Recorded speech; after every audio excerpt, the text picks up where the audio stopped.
2016년 인공지능 알파고와 이세돌 구단의 바둑이 세간의 화제가 되었었죠.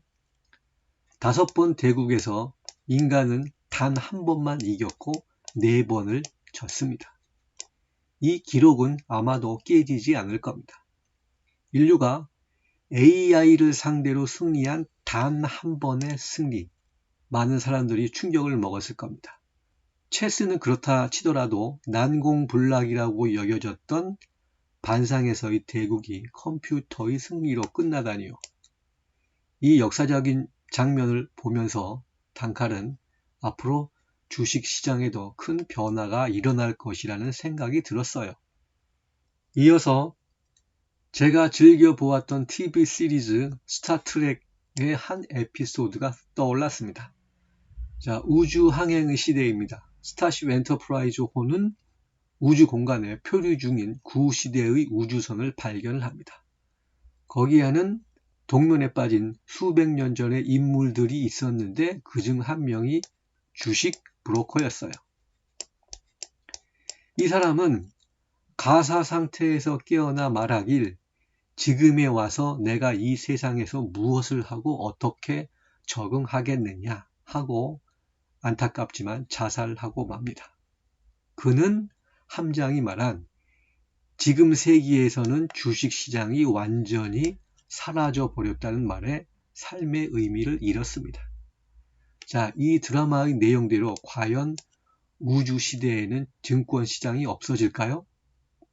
그렇지 않습니다. 인간이 필요로 하는 재화와 서비스를 만들어내는 것이 기업이기 때문입니다. 하지만 이 시리즈에서는 왜 이런 미래를 그려냈을까요? 자, 스타트rek이 첫 전파를 타던 60, 70년대에는 효율적 시장 가설, EMH라고 하는데 이것이 금융계를 집어삼키던 때였습니다.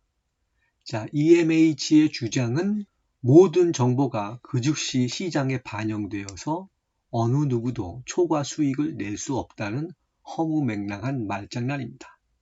이 가설의 주창자는 단지 주식 관련 책 몇 권만을 읽고 이런 주장을 펼친 겁니다. 도대체 자신의 돈을 한 푼도 투자해 보지 않고 어떻게 이런 현실을 설명할 수가 있습니까?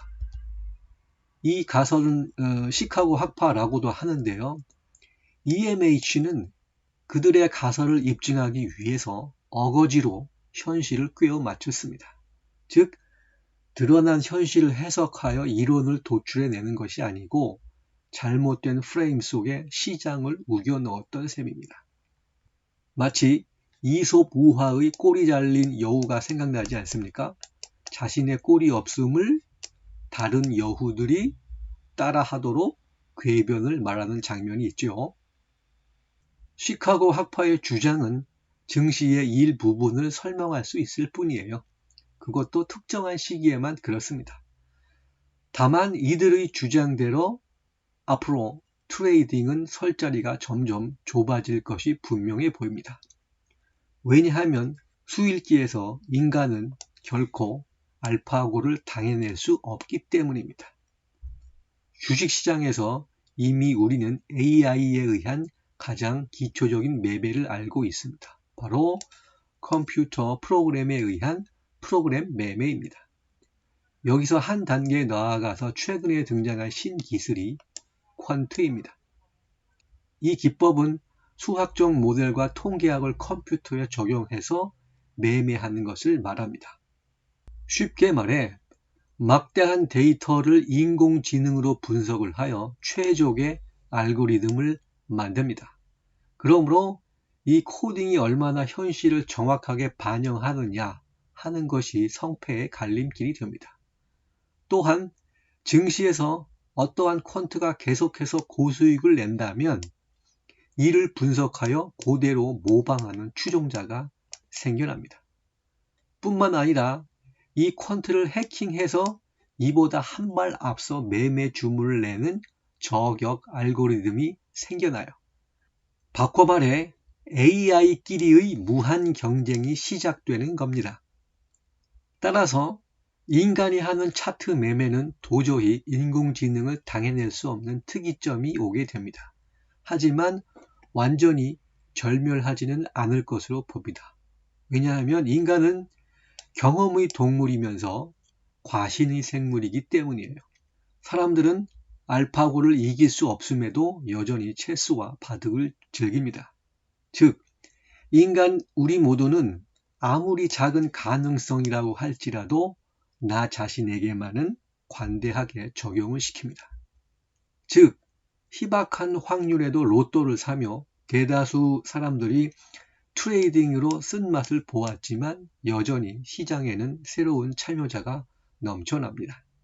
이와 같이 인간은 결코 합리적인 존재가 아니에요. 사람은 감정의 동물이며 자만심 덩어리입니다. 이러한 오만은 인류가 지구상에 널리 퍼지도록 만든 원동력이지만 투자의 세계에서만큼은 재산을 거덜나게 만드는 우리의 밑바탕입니다. 자, 그렇다면 인공지능과의 관계에서 우리는 어떤 선택을 해야 하겠습니까? 방법은 두 가지입니다. 영적인 진화를 하여 인두껍을 벗고 순수한 정신체로서 차원을 달리하여 존재하든가 아니면 장기간의 관점에서 접근하는 겁니다. 전자는 앞으로도 수천 년이 흘러야 가능하겠으나 후자는 당장이라도 할 수 있습니다. 바로 인덱스 펀드, ETF에 투자하면 됩니다. 바꿔 말해 이길 수 없는 상대를 내 조력자로 만드는 거예요. ETF는 보통 사람들을 부자로 만들어주는 투자 세상의 알파고입니다. 우리는 인공지능의 집합체인 ETF에 장기간 투자함으로써 그들을 동료로 삼게 됩니다. AI는 쉬지 않고 일하며 불평도 하지 않고 우리를 위해서 영원히 봉사를 할 수 있습니다. 투자자는 적은 비용을 지불하고 이 탁월한 일꾼을 영원히 고용할 수 있습니다. 인간이 비합리적이라는 증거가 너무나도 우스꽝스럽게 나타납니다. 이 시카고 학파 옹호론자들은 이 가설에 반대되는 증거는 철저하게 무시를 했습니다. 이것이 사람의 본성이에요. 우리는 자신들이 보고 싶어 하는 것만 보는 존재입니다. 그래서 워런 버핏이나 필립 피셔, 피터 린치 등등 투자 업계의 고수들이 거두어낸 성과가 분명히 있거든요. 그중 한 명이 데이비드 드레먼이라고 하는 사람입니다. 이 사람의 책에 보면 EMH의 허점이 명백하게 드러나요. 또 행동경제학에서도 이미 이 가설은 해체된 지 오래입니다. 그런데 정말 우습게도 EMH가 선택하는 방법은 인간의 탈을 바꿔 쓰는 것이었어요. 즉, 그 자신들이 워런 버핏에게 투자하면서 평생에 걸친 가설을 버렸습니다. 그러면서 아직까지도 이 시장 가설을 옹호하고 있어요. 이게 바로 인간의 본바탕입니다.